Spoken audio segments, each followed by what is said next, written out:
Warning, may contain Marxism, Chinese culture, Tiananmen Square, hitting stones with eggs, or peanuts. I am Woodstock. Thank you for coming on the show. I wanted to talk to you about growing up in China, how life was in China. So how long have you been in the U.S.? I came here in 2015, so about 6 years now. And how old were you when you came over? 2015, I'm 44. So most of your life you were in China. What part of China were you? I'm in Shandong province. My hometown is Jinan. Jinan is the capital of Shandong province. Shandong province is between Beijing and Shanghai in the middle. It's a coastal province. On the coast, is it a big city? It's a big city. Jinan is my hometown, and most of the time I work in Qingdao. Actually, it's a coastal city. So Qingdao and Jinan are all big cities. I mean, to American size, but in China we say it's a medium-sized city. We only have a population of more than 8 million. 8 million, and that's a medium-sized city Wow. in China. Yes. Because I was surprised to find out. I always assumed that China was enormous, the country. And it is. It's this large country. But when I looked it up, it actually has less square mileage than the United States. And I think the current population in China is well over 1 billion now, right? Yeah, 1.4 billion. 1.4 billion versus, I think, 370 million Americans. So Yes. it's the scope of it is something that really surprised me. And so being able to kind of have that idea changes your perspective a lot. So you were born and raised in that same town? Yes. Yes. So describe to me what it was like as a child over there. I was born in 1970s, in early 1970s. So, of course, China now is a strong and big and to some point of is a developed country. I mean, to some point of view or some area, especially the east coastal line, is very developed, very modern. And but in 1970s, China is a poor and very backward country in early 1970s. So I still remember my childhood in 1970s. Of course, we have enough food to eat, but we don't have much selections or choices of the food. What was the food like? Yeah, for example, I remember that when I was a child, like 5 or 6 years old, during the winter time, so every day we have the same food, like the vegetable, cabbage, that's all. Yeah, stewed cabbage, fried cabbage. So every day we have the same thing. And for probably twice a week, we will have the chance to eat some meat, like a pork or chicken or fish. So that's all.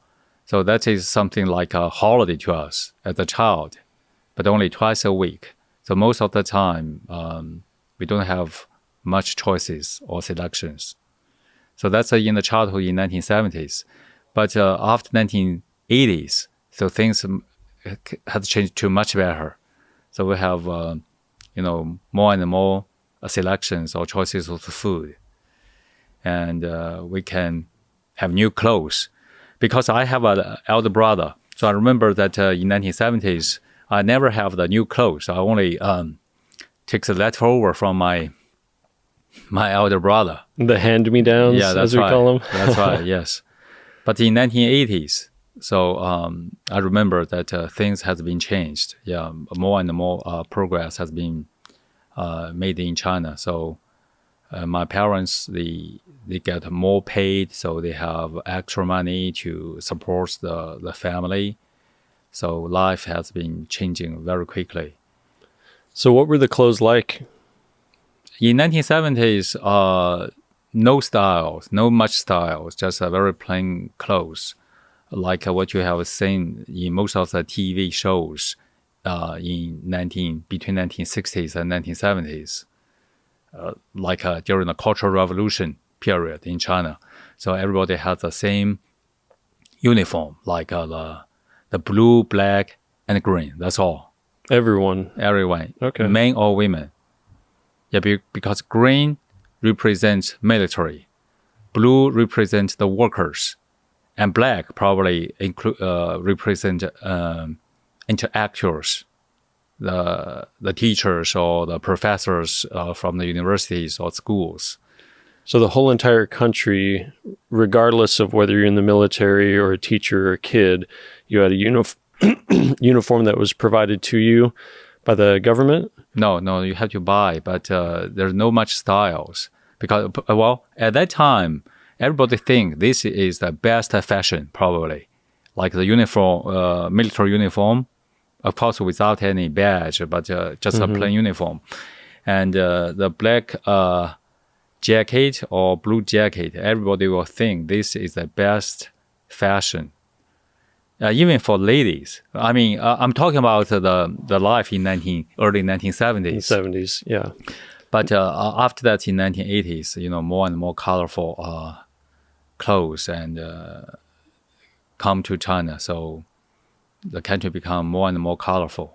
Nowadays, it's a lot of varieties, and people can, they have their own choices and their own like. So, what was the housing like growing up? In 1970s, we are living in a city. Okay, I'm talking about the cities, living condition in cities.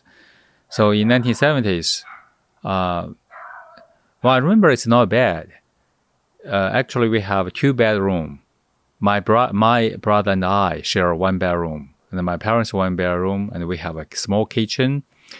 We don't have a living room. We have a living room, and also we share the toilet or the restroom with with one neighbor only, because we are living in a unit apartment. And how, like a large apartment building? Yeah, it's pretty big. Yeah. And this is back in the 70s and 80s? Yeah, 1970s. Yeah, 1970s. Okay. Yeah. Well, it depends. For example, for my grandparents, my mother's mother, so they have a yard, just like a house in America. At that time, even in a city, they have a yard, because that house is left probably by their ancestors. So they have a big yard. I remember that every weekend when I go to pay a visit, right on my father's bicycle, so we will see the big yard. They have different plants, and they have a good living condition there. But for most, that's not very common. So for the most of common people in the city, they live in an apartment, and that apartment is provided by the government or by the working unit that your parents are working for. Okay. So it's free in 1970s, because that's socialism country. Yeah, that's really socialism country in 1970s. And is it still that way, or did it shift? It shifts. Nowadays, you have to buy, like in China now, I think the property in China now probably is most expensive, one of the most expensive area in the world. Yeah, I can show you one example, like in Beijing or in Shanghai. If you buy a 2-bed apartment now in the downtown, it easily costs you more than $1 million for only 2-bedroom apartment. Very small. Wow. Yeah, so that's quite different. So you have to purchase it by yourself. So the government will never provide living residence to the people. So things have been changed. When did that shift start happening? 1990s. 1990s? Yeah, in middle 1990s, yes. So I remember that I purchased my first apartment in 1999 in China. So when I was like 28 years old. So that's the first time I paid. Of course, at that time, the property price is not very high, because most of the time people still think that the government will provide you the apartment. But actually, they just push the property into the market. So everybody have to purchase apartments themselves from the market. So so after 2000, the property prices in China has been probably as much as 5 times or even 10 times as much as compare now to late 1990s. It's increased tenfold over the last 2 decades. That's correct. So Wow. that's how a lot of Chinese people got rich through the investment to the property or investment to the apartment in big cities. Okay. Did you go out in the country much? You mean go back to China? No, sorry. Did you go out into like the rural areas, the places that aren't populated a lot? How was the living out there? Yes. I can only tell nowadays in the rural area. So it depends. China is so big. If you're living in the eastern part of China, the conditions is very good. You have your own yard, you have your own land, you can farm by yourself. But the problem is that most of the young people, they don't like to farm here now. So they will go to the city through 2 ways. First way, they go to the university in the cities. So they have to be very smart to pass the entrance exam, to go to university, to have better education, so they can find a job in the city. So they can, that's the one way, the best way probably, leave the rural area. So the other way is that if you cannot go to university, they will become migrant workers. They still leave their land from their hometown. They go to the big cities to become a worker or find a job there. So whatever kind of job in the big cities. So that's very hard, but they still choose that way. So that's why there are so many migrant workers in China. So they are all young kids in their early 20s. So they leave the rural area because they don't see any hope there. That's my opinion. Probably now changed because I did not go to the rural area for more than 5 years in China. But 5 years ago, that is the case because the young kids, they did not see any hope in their hometown in the rural area because they have to work in the land. Mm-hmm. Yeah. They have a joke that we are fixing the globe. That's their job because they have to do a lot of farm work. So most of the farm work now have been left to the old parents. Yeah. So in the eastern part area, actually, it's easy to make a living in the rural area. But in the West China, like in Xinjiang or Tibet or Gansu province, I went there several times. When I took the tours there, I saw that the living condition is not very good. Yeah, because the land is so poor. You don't have much rain, no greens there, so it's very hard even to plant or do the farm job. It's very hard. So most of the migrant workers are from western area of China. So would you say that that'd be considered still third world country? Like, they still have electricity and running water and everything, right? Yeah, nowadays, no Okay. problem. Yeah, running water or electricity, no problem. Yes. Then you talked about university. Is that something provided by the government? Is that state funded? Yeah, most of the good universities are state funded, are state owned universities. Like the top 100 universities in China, they are all state funded. So actually, before 1993, all of the universities in China are almost free to the students.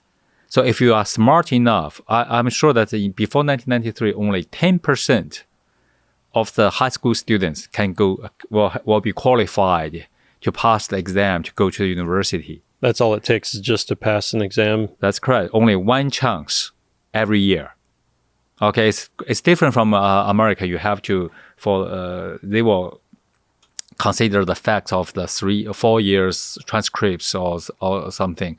But in China, only one chance. Still today, only one chance every July they will have an entrance exam to universities. So before 1993, only 10, even less than 10% of the high school students will have the chance to pass the entrance exam to go to universities. So because most of the universities are state-owned or state-funded, so they are free. Tuition is free. But after graduation, most students have no choice. You have to work. You have to, the government will provide your work because they have a plan. We call that, it's not marketing today. It's not marketing society. It's planning society. Everything has been planned. So what kind of major you are going to study, and then you already know that 4 years later, the government will provide you a job for that kind of major.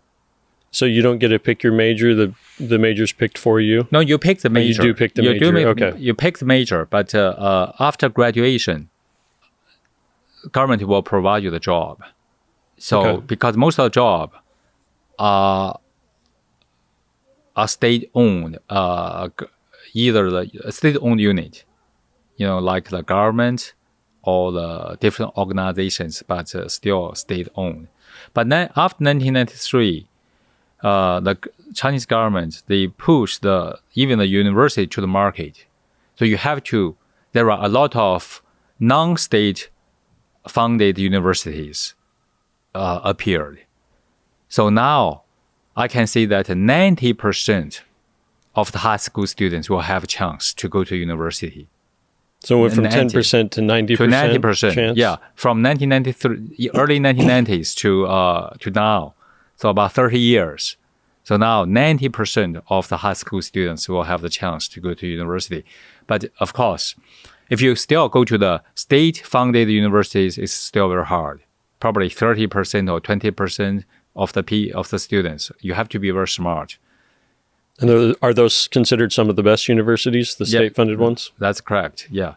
So the non-state funded are not very, are not very good. Or if you are so smart, you will not choose that kind of university. But either non-state funded or state-funded universities, you still need to pay tuition now. Oh, so even state-funded, it is. Even state-funded, you have to pay. So which is, it depends on the different universities. Like, I think averagely about $2,000 a year, $2,000 a year for the tuition, for college tuition. Wow, that is really cheap. Of course, yeah. Wow. Yeah, still cheap. Yeah, still cheap. $2,000, yeah, about, because of 10,000 yuan something. So that's about $2,000 a year. Well, I guess let me ask you this, because maybe my scope's wrong. Let's just say, I think the average in the U.S. right now is let's call it $30,000 to $50,000 a year median. Yeah. What would be the equivalent for the median income in China? So maybe $2,000 seems cheap, but do you make the same amount of wages on that scale? What would a typical worker that just graduated college make? It depends on, for example, in the big cities, Beijing, Shanghai, or the medium-sized cities in my town, Qingdao or Jinan. So for the university graduate students, probably they only make about equivalent to US dollars, about from $1,000 to $2,000 a month. A month, so about 12 to 20,000 dollars a year. Yeah, the equivalent of equivalent. Okay. Yeah. How much is that in yuan? 7. You just time by 7 now, about 7 or 6.5. That's about 6,000 yuan to 10,000 yuan something. 10,000 yuan a month. So like a 1-to-6 ratio. $1 is about 6 yuan. Yeah, 6.5. Yes. Okay. So compare that, the tuition fee it's not cheap. Yeah. If $2,000, that's about two months wages, 2 months salary. Okay. Yeah, that's not too far off, depending on which university you go to. Yeah. Do you have in the U.S. in order to go to college, unless you have parents who are wealthy, you typically have to take out student loans or qualify for grants. Is that something that exists in China? Yeah, exactly. Now, the same thing. Yeah, you can have the loans from the government and you have to pay back after graduation. Yeah, that's one thing a lot of people are starting to open their eyes up about now. We're getting into a lot of debt because it can get expensive over multiple years. And it's this very sticky situation where you need to get an education, but the job that you get after you get out isn't enough to even pay for your education. Yeah. And something weird about how even if you die, your loan doesn't go away, your debt doesn't go away, it goes to your parents. So I'm curious, it sounds like China has a very similar setup that way, and it's not too far off. Because I was always told that China had a communism based political system. So it sounds like up to the 90s, it was very socialized. But then in the 90s, they started throwing in a lot of capitalistic, like you were talking about, throwing universities to the market and people actually paying for their homes. Did you see a big shift in the quality of life when that happened? Yeah. After 1990s, early 1990s, China, only politically, no change. Yeah. So I can see that political reform does not happen at all in China since 1990. But economically, system has been changed. So very capitalist. Are there parts of the country that are still socialized? Like, is the oil companies, they're all separate, or is that owned by the government? So for the big companies, yes. Like oil company, the banks, they all belong to state-owned running. Oil, bank, gas, and even the telecom. In China, we only have China Mobile, China Telecom, and China Unicom. So those three big telecoms run in China, they are all state-owned. And also newspaper, TV. All media is 100% owned by the government. Are state-owned. That is crazy to me. That seems... I wouldn't be able to do what I'm doing, I guess, right now, if I were in China then. Well, we have self-media, but which is not very it's not recognized or qualified by the... if you see that in China, there are a lot of APPs about the people who do the media, but I'm sure they are not licensed in China. So which is officially is illegal. But if you want to show on the TV, on the newspaper or the other official medias, so those are all state funded or state owned. So talking poorly on the government's just non-existent in the media. Like it's always 100% government good. Unlike the U.S., which right now it's screw Biden, I hate Trump. There's none of that in China. No way in China. So in China, so mostly from the media, there's only one voice. Well, to tell the truth, at first, before I come to America, I don't understand that at all. Yeah, because I think we should be colorful. We should have more voices, different criticism, But to some point, that is also good because most of the Chinese people still not very good educated. So sometimes I can say that democracy is for the educated people, or the educated people deserve democracy. So most of the people, they are used. So for example, in China, most of the people from rural area, they are used to rely on the government, everything. So they themselves are not independent at all. So they are used to rely on the government for the small things in their life. So a strong government or big government in China, I think is the best system to run China now. But for the U.S., probably you will see that the government is weak or small. But in China, it's the opposite. China, the government is very strong and big. Yeah, because there are percentage, I'm sure that China has a high percentage, much higher percentage of the government working people than the U.S. So you're saying in China, there's a lot more people working for the government than in the US? A percentage, like a per capita? That are per capita, yes. That's correct. Yeah, there's a lot of people, my friends, that they want a even smaller government in the US. They think that right now, rights and freedoms are a big part of what Americans, I guess, self-identify as being free, being able to do what we want. And I think the idea of having a large government that does control 100% of the media, everything we see, that's kind of terrifying to an American. Yeah. Like the question is, what if I say something that the government does agree with? What happens? Has there been cases of someone in China coming out against the government, like publicly? What usually happens in that case?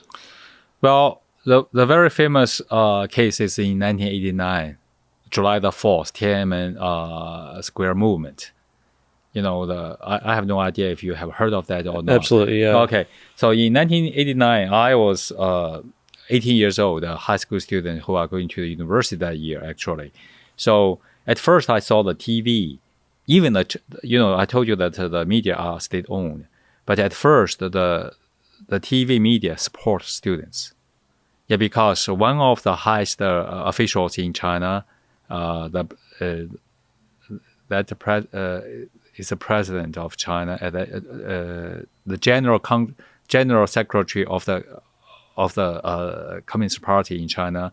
He himself supported students, but only in one night things changed. He was removed from his place. So he was supporting the media showing this and supporting the resistance, but correct. he was removed from his position? He was removed from his position by the People's Congress. Do you recall his name? Zhao Ziyang. Zhao Ziyang? Yeah, he died. He died several years ago, and he was in custody for the rest of his life, actually, after 1989.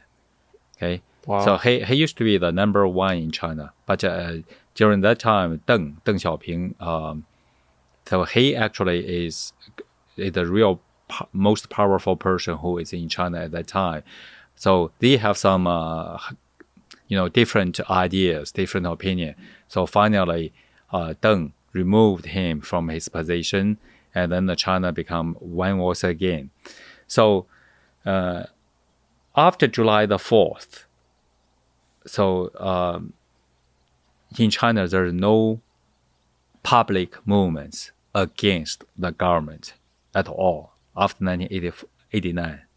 Yeah, because most of the leaders who organized the movement, they either been arrested or fled away from China. Yeah, some of them are in America. Some of them are in Europe probably, and some of them are in America. And they never returned to China since 1989. Wow. So that movement failed. So after that, there's no public activity against the government, and the government control the media quite well. So they strengthen controlling the media, and the high rank officials, they try to be united. Only one person, like the president of China. So he is the real boss. He is the most powerful man in China. So so that kind of system prevent any activity or people who are against the government. So that's a China system. Well, we have a good size, we have bad size. I think probably it's much suitable for China now. The most powerful or central powerful system in China. You think it works well for most of the citizens? Quite well, yeah, worked quite well. Yeah, otherwise, because China is so big and so much population, if you have different opinions, I mean, in public, it's hard to control. Yeah. So you don't think most of the people have any issue with not being able to speak openly about it, or else they might feel silenced? Well, of course, if something happened to themselves, yeah, they will stand out. But very few people will stand out for the public interest or the public purposes. So it's quite different from the U.S. You know, for example, the COVID-19 pandemic. You know, China's way to control it is quite different from American method, right? Very different, yeah. Very different. Yeah, although at first the outbreak is in China. Outbreaks in China, but now China controlled it quite well. We only have, you know, sometimes every day single cases, like 9 or, you know, less than 100 cases actually every day. Mm-hmm. But America, you know, 100,000 cases a day. Yeah, but you know the difference. I think in China, politically control works. But in America, probably people rely on vaccination or the medical activity, medical method.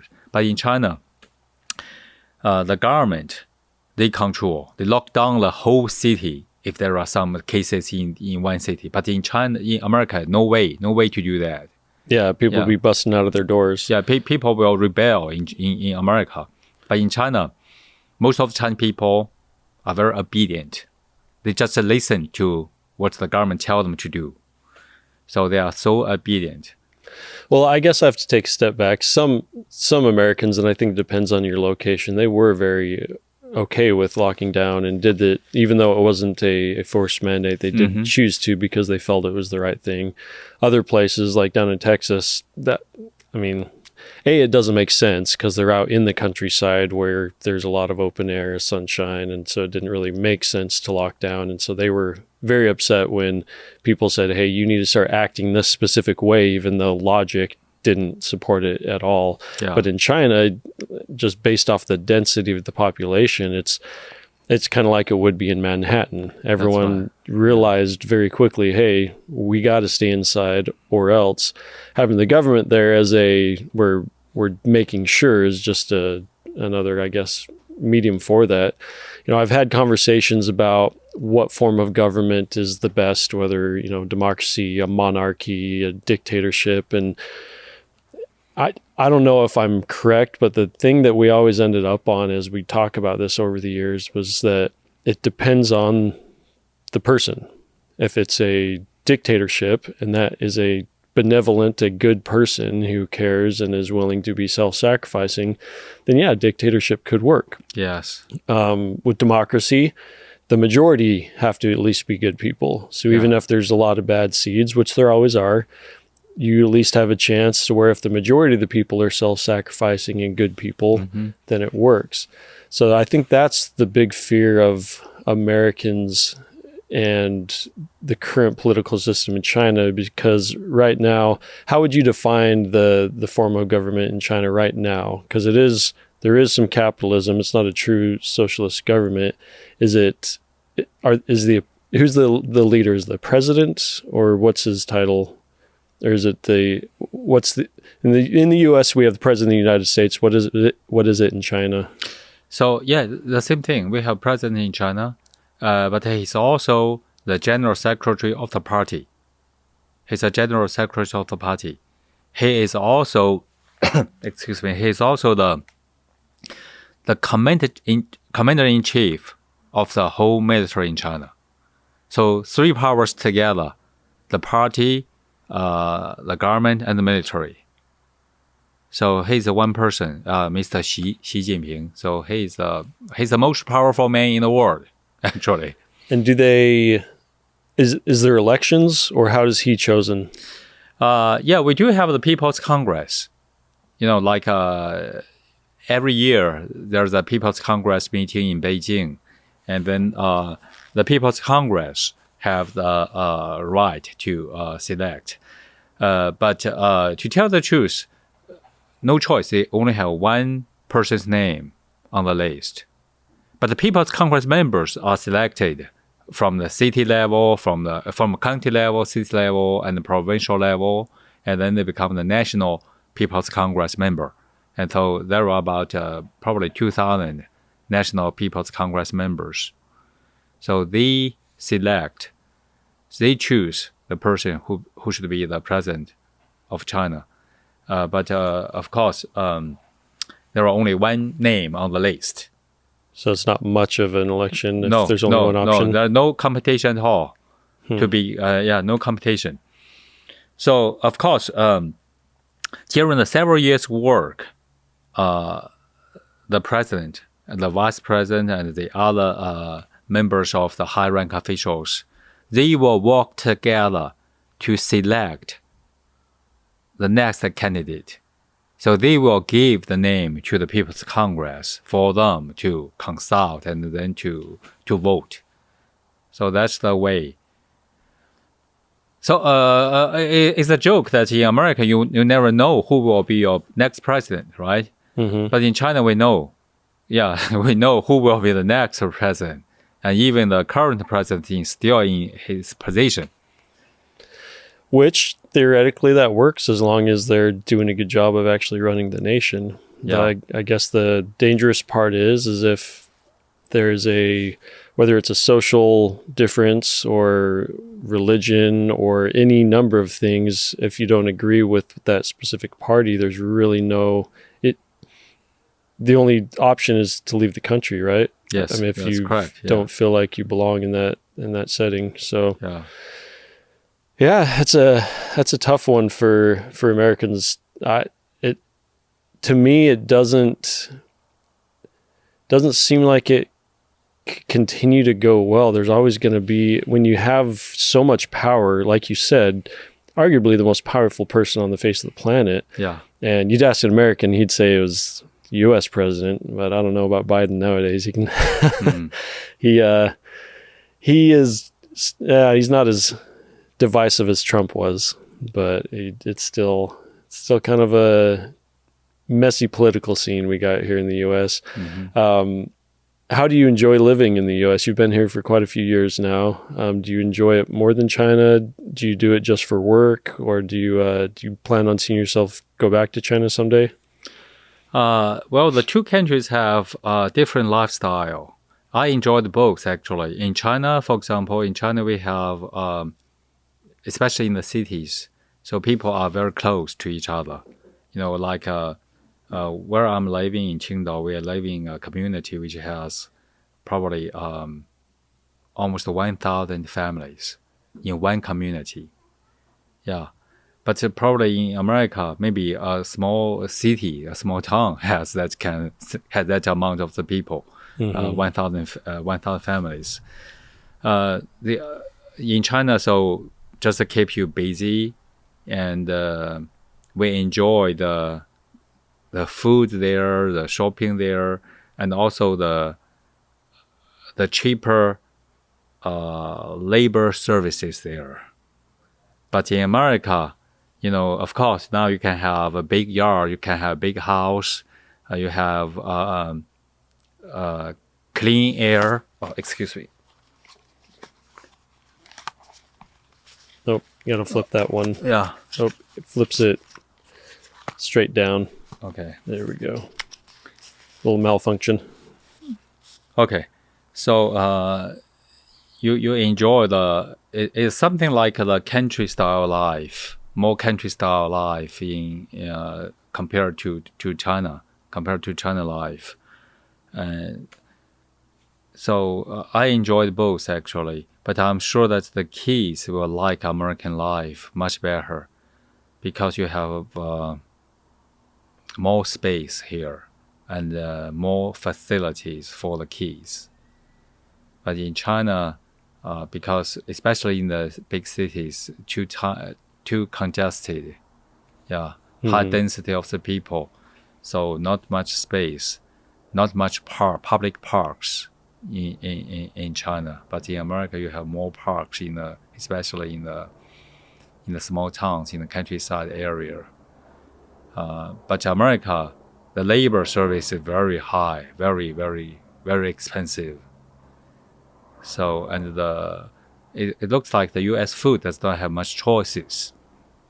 But in China, we have, more choices of the food, more choices of... More choices of food in China? Yeah. Like, give me an example. Yeah, different cuisines. Different provinces will have different cuisines. Oh, different styles of the food. Yeah. Okay. But in America, it looks like what's American food? Maybe burgers or fries, fried cheese. Mexican. Yeah. But in China, when you ask the question, what is Chinese food? It's hard to tell. It's hard to answer. So what's Chinese food? Well, there are hundreds of different Chinese cuisines or food. So that's different. But anyway, I enjoyed both countries' life. But we still plan to go back to China probably next year. After my elder daughter go to the university, we probably will go back to China. And we have a small one, and she's 2 years and a half. So we need to take her back at least to learn Chinese frequently first. And then we'll consider to come back again probably when it is time for her to go to the school. Speaking of learning languages, you have great English. How long have you been studying? Well, I studied English in the university in 1989 to 1993. And after my graduation, I become an English-speaking tour guide. So I take a lot of American tourists to travel around China. So that's a way to practice my oral English. Yeah, it's the only way to really learn a language is just immerse yourself into it. Do you deal strictly with Americans, or do you have other nationalities that you'll take on tours? Yeah, Americans, but all English-speaking customers, like American, Australian, British, yeah. Who are the hardest to work with? Well, it depends on the people, it depends on the people. But I like, most of my tours are from BYU, from Utah. Okay. BYU, yeah. I like the BYU teachers. They are very good people. Yeah, very good customers and very good travelers. They respect to the people, to Chinese people. They like China culture. They like China people. So they are very friendly. Yeah, that's how I joined the church, actually. Yeah, because they set a very good example of the church. So they are very nice people. So by the church, it's the Church of Jesus Christ of Latter-day Saints? That's correct. So you remember? Yeah. Okay. Yeah. I guess I should have known that based off of who introduced us. That makes So let's talk about that. In China, my understanding is you're not allowed to proselytize the church. You're not allowed to go over there and teach Christianity, but you can be Christian if you want. Is that accurate? Yes, sort of. Yes, that's correct. Yeah. For example, when the BYU teachers are there, of course, they never spread the ideas of church, but they set a very good example of the church members. And for the Chinese people, we have our own church meeting place, but all Chinese members.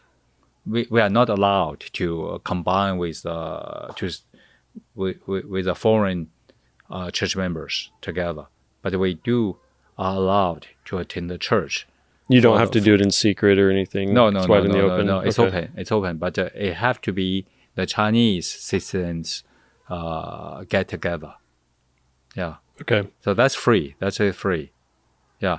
But all of the religion in China, they have to. The very basic thing is that they have to admit or accept the Communist Party's leadership.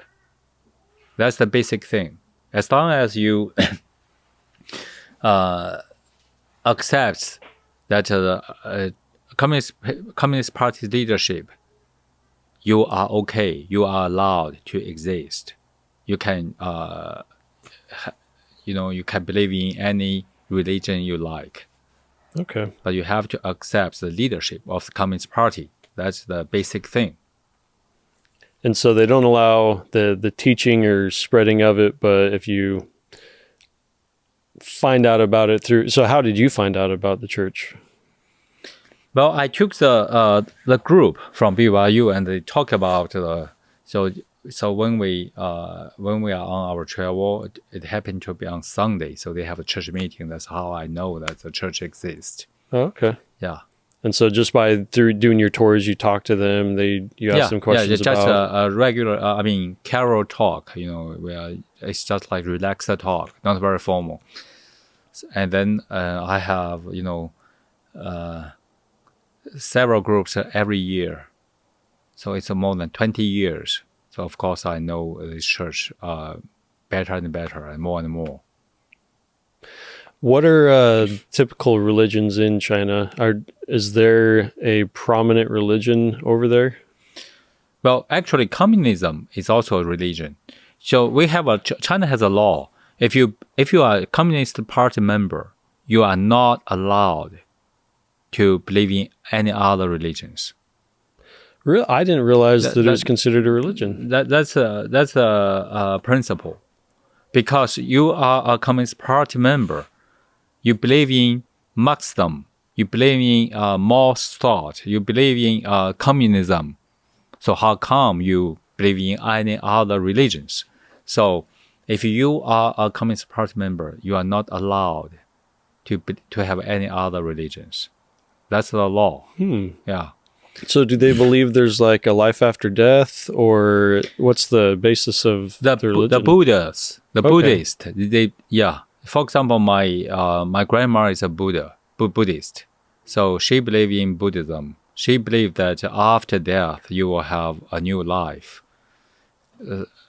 It's something like the Christianity here, because she thinks that during your life, you have to be a good person. You have to do good things. Because if you think you can do bad things secretly, that's ridiculous. Because the Buddha watches you, just like the God here, Lord watches you. God knows that you are doing a bad thing. So if you are doing too many bad things after your death, you will be punished by a judge. Because the judge will decide if you can go to the celestial, you go to the hell, or you go to the heaven. The judge will judge according to what you have done during your lifetime. If the good things you have done is more than bad things, you probably will be sent to a happy heaven.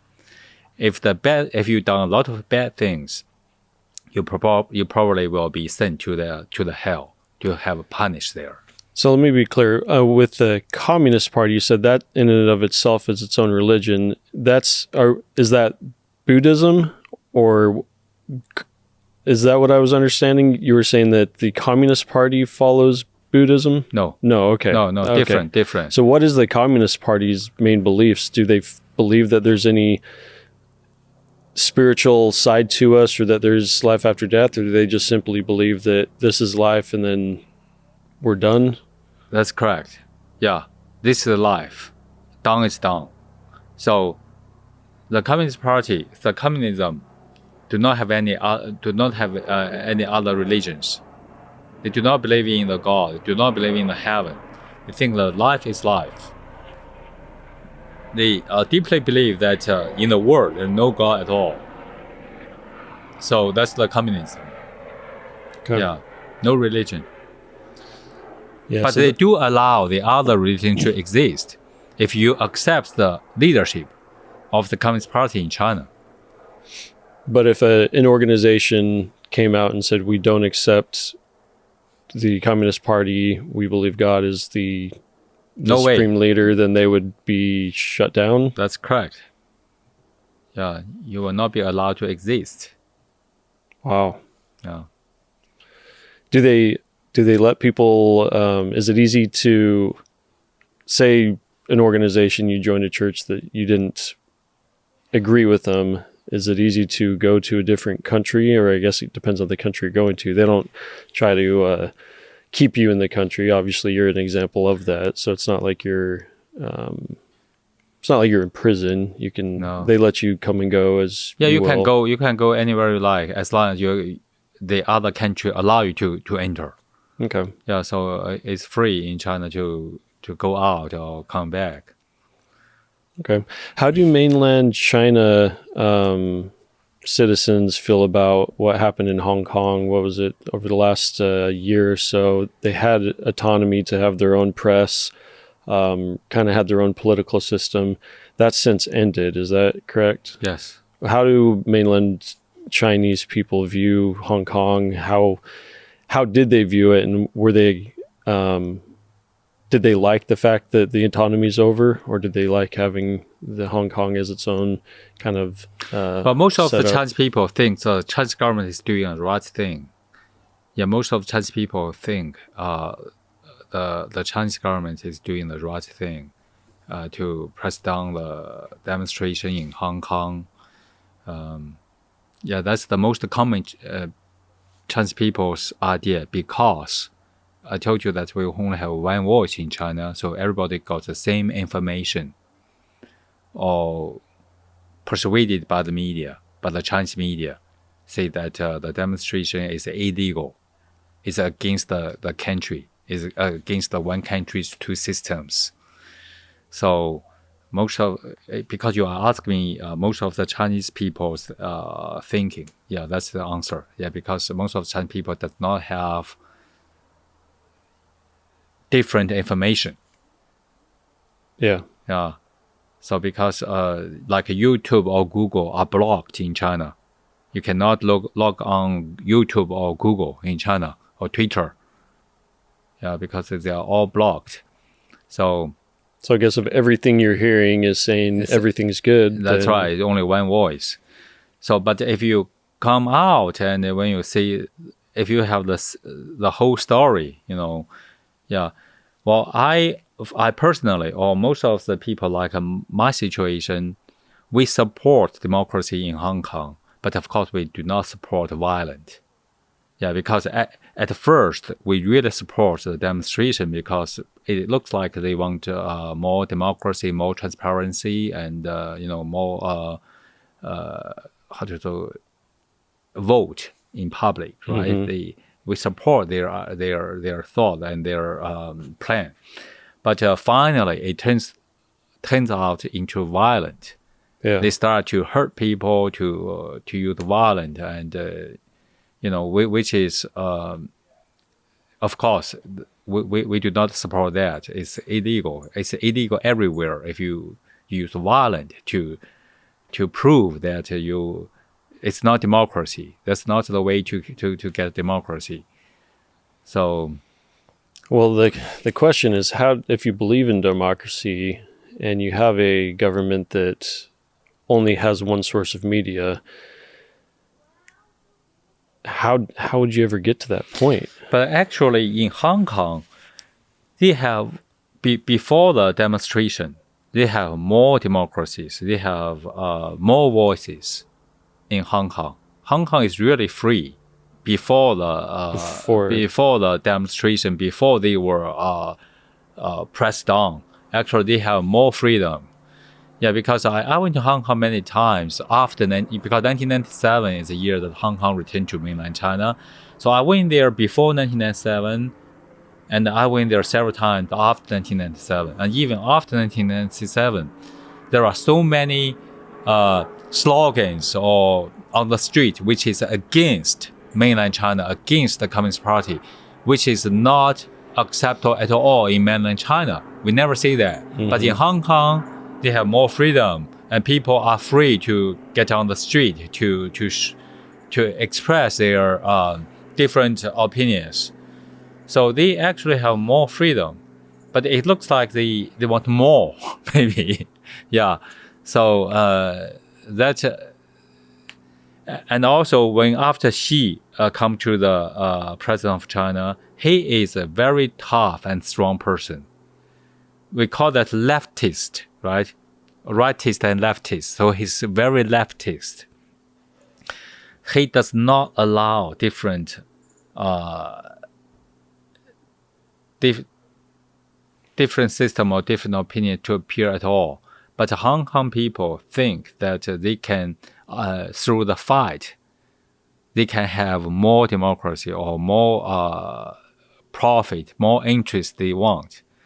But it's totally wrong because it's just like use the egg to hit the stone.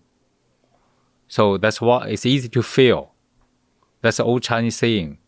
Yeah, if you use the egg to hit the stone, you fail. So Hong Kong people, actually, they are eggs. And the Communist Party are stone, strong stone. And they want to fight with the Communist Party.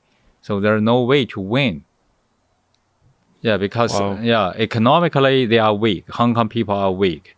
Politically weak. And militarily, not mentioned militarily. So so they think they are something. And but anyway, it's long story. The mainland Chinese people and the Hong Kong people, even before 1997, we have some, we don't like each other. And even today, we don't like each other. Because Hong Kong people are, according to mainland Chinese people, they are kind of arrogant. They think they are higher or, than the mainland Chinese people. Yeah, because they have more Western ideas. They have been ruled by the British for 99 years. So they think that they have opened their eyes to see more truth in the world. Not like Chinese people, we are locked down in the country, in mainland China. We only have one voice, single information. So they actually, most of the Hong Kong people, well, according to my experience, because I went there several times, when you speak Mandarin there, they will look down upon you. But if you speak Chinese English, they become more open and accepting. That's right, yeah. They accept you easily. Yeah. Because they speak Cantonese in Hong Kong? They speak Cantonese and English. Okay. So that is why when they are pressed down by the placement in Hong Kong by the Chinese government in their demonstration, most common Chinese people are very happy. Yeah, are very happy about the result. Well, so let me get this. Let me see if I got this. The people in mainland China, they are living under the communist rule. They seem to be enjoying it. They don't have any issues or reason to uprise against it. And they saw Hong Kong being very open about how they're against this government that's been working for the people, at least in their eyes. Mm-hmm. And so they're really not upset with the fact that the autonomy of Hong Kong is gone. They're saying, all right, now you can live the same way we've been living, and that's good enough. That's correct. Okay. So I know that's a personal thing. Maybe it's a little bit selfish, right? If I cannot have the good things, and you don't either. So we are even now. We are equal now. So, by the way, it's really hard to change in China. Yeah, China is so big, so much population, and the Communist Party are so powerful. So it's really, really hard to change. Yeah. So actually, for example, nowadays, American government, they try to, the old secretary and the new secretary, the old one Pompeo and the new one is Kerry, right? So they all try to change China. No way. Yeah. So if you cannot change something, so why don't you just relax and stay together peacefully? Don't touch their sensitive point. Try to find something in common. Not always quarrel or argue about the difference. Yeah, since each of us are hard to persuade each other. Mm-hmm. I cannot change you, you cannot change me. So why don't you just sit down if you have to You have to, stay peacefully. So why don't you just relax and sit down to find the common thing? So, well, anyway, maybe those politicians have different ideas, or they want to show to their people that, I'm fighting against Communist Party. So you should support me. So maybe next term you still need you still support me. So if I'm to try to find a compromise with them, you probably will not be happy. My people will not be happy. Well, probably that's their idea, their situation. Mm-hmm. But for my as a common people, well, I just think that they should sit down to find a common thing and try to stay peacefully. Yeah, I have a very hard time with having free speech is such a huge part of what America is about, that me being raised in that, to me, it's just unheard of that there is a government that has that much power to be able to silence people. And I guess it comes down to, when things are good, why worry about it? I guess I could ask the question, if the Communist Party did decide that no religion was allowed, that we're not going to allow, say, the LDS Church there anymore, that's something that I think is a very possible outcome. There's a lot of room for, when someone has that much power, to not care about other people's views. They think they're in a position of, they're more educated, they know what's going on, no one else below me does, and so any decision they make is almost, well, it's kind of like going back to the old days with the kings and the peasants. Yes, peasants were just property, and that's my worry. That's my worry, and why I think that although it's been ugly lately, having the ability to speak open, even if it's trash talk that has happened a lot in the US over the last year and a half, or forever really, I just think the free speech, your ability to say, no matter what it is, no matter how ridiculous it is, even if it's inflammatory against whoever the supreme leader at the time is, I just think that is so important, because at some point that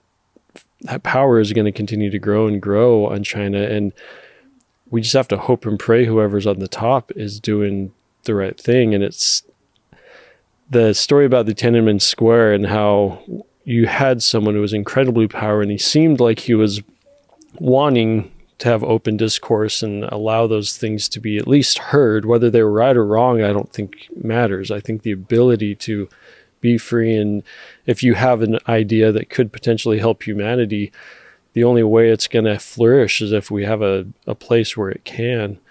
So do you ever see a future where the Communist Party does start giving up some power? Do you think they're going to always try to get more and more and more power and never let any of it go? Well, I think in the future, the Communist Party will not give away some power. On the contrary, they will strengthen to get more and more power. Yeah. Now, of course, the whole China is under the Communist Party's leadership. So actually, the Communist Party, they probably have ambition to expand the power to the neighborhood, to the neighbor countries, around neighbor countries. Like now, Afghanistan, in Taliban, China government actually already have some talks with the high leaders in Taliban. Yeah, and they China government try to have more influence on the neighbor countries. Yeah, we're seeing a lot of that. Yeah. A lot of land being bought up, using their economic might to really get a foothold in a lot of different places. Yes. The conversation I had a few weeks ago, he was from Venezuela, and he talked about the stark difference from going to a capitalistic society to what Venezuela is now, which is a government-run, more Marxist, capitalistic. It's more of a dictator tyrant, really, is what it turned into. But we've had so many instances throughout history, Venezuela being one, USSR was another one, where communism didn't work. How do you think China's managing it? Because it's not the cesspit of death that Russia was. And there's some people that claim the Chinese government does commit a lot of heinous crimes against, people even within their country, but that's still, I'm not sure how much fact there is to that. But it seems that for the most part, like I said, you're only the second Chinese person that I've spoken with, but both you and the other person who had experienced outside of China planned on going back. They feel like it is a decent place to live, and it's not this horrible situation that we like to paint communism as. How do you think that they've been able to manage that, where these other different countries have just completely gone down the drain and turned into just civil unrest? Well, I personally think that although political reform never take place, but economically reform is very successful in China. Okay. Yeah. So when you give people, the common people, more money, more food, and a decent place to live, so why the people under the control will rebel, will want to change? So I think that's the secret of the success of the Communist Party in China, which is different from the former USSR. So or from Cuba, from North Korea, from Venezuela. So when people are starving, it's easy for them to rebel. So when people have enough food and warm clothes and a decent place to live, they become more obedient. Yeah. Yeah. Although, how come they have more food? Because they themselves work hard. Mm-hmm. Not people feed you. You are not fed by the Communist Party. Actually, you feed the Communist Party leaders. Mm-hmm. But Communist people never think that way. They just thought, because you give me a good environment and a good system, so I can easily find a job, so I can get more income if I work hard. But actually, never thought that because you work hard, you support the government. Not the support feeds you, but you feed the government. But the common people will never think that way. So, yeah, because the other success of the Chinese Communist Party is because there are one voice. They just keeping telling you that you got everything today because of good leadership of the government, because we have a good system of the country, because the leaders or the Communist parties, they work hard to help you to get more income, to live decently with your family. So I think that's a secret. Economical reform is very important. So not like in 1970s or 1960s when there was a shortage of food, people are easy to rebel, to stand out, to be against the government. But if you have enough food, people just try to relax. They don't want to change anything. So the government got in power, the Communist Party got in power by claiming that we need to have everything equal and we need to provide everything. And then they pulled out of the terrible nature by adopting pretty much capitalism is the gist of it. I just hope that they keep giving up the power that is important to people. They're obviously allowing people to practice different religions. Yeah. There's just so much room for so much to go bad when you have that much power, though. I don't see any way out of it, though. It seems like they've got a pretty good stranglehold on the whole entire country with the media and not being able to actually have different opinions. Mm-hmm. But as long as the people are happy and healthy, I guess the only option is to, like you said, keep moving forward. No point in throwing eggs at stones, and just trust that with time, they'll slowly get some more and more power released away. But yeah. I guess only time will tell. But I know we have a deadline for you have a meeting coming up, so let's go ahead and end that on that point. But I appreciate your time. I think the main thing that we need to get out of this is we're just all humans at the end of the day. We're going to have power-hungry jerks at the top that are struggling for power, and as long as we do our thing and do what's right, be kind, and yes, that's very important. That's all that really is going to move things along. Yeah. Full of love. Be nice to people. Yeah. And you will be treated the same way. Well, thank you very much. And hopefully we'll be able to keep in touch. And Sure. Yeah. You enjoy your next trip to China. Thank you so much. Yeah, all right. Thanks, everybody. Thank you. Hey, everybody. The conversation is getting bigger and bigger, and I want to invite all of you to join in. There's a few ways to do it. You can go to iamwoodstock.com. That's iamwoodstock.com. There you'll find a contact form where you can input your email and contact me directly. You can also go to the I Am Woodstock Facebook page to leave comments and start a conversation with the entire IAW community. If you're a fan of pictures, check out the I Am Woodstock Instagram, where my wife is sharing some of the family adventures. If you're enjoying the show and want it to grow even more, go to the Good Stuff page on my website. There you'll find links to all of my sponsors, as well as a link directly to the I Am Woodstock Patreon, where you can become an official patron and allow me to be picky about the sponsors I choose. Thank you all for the support, and don't forget, this is all about starting real conversations. If you're driving in your car, call up a friend who you haven't seen in a while and discuss some of the topics you've come across on the show. Trust me, you will not regret it. See you next time. I am Woodstock.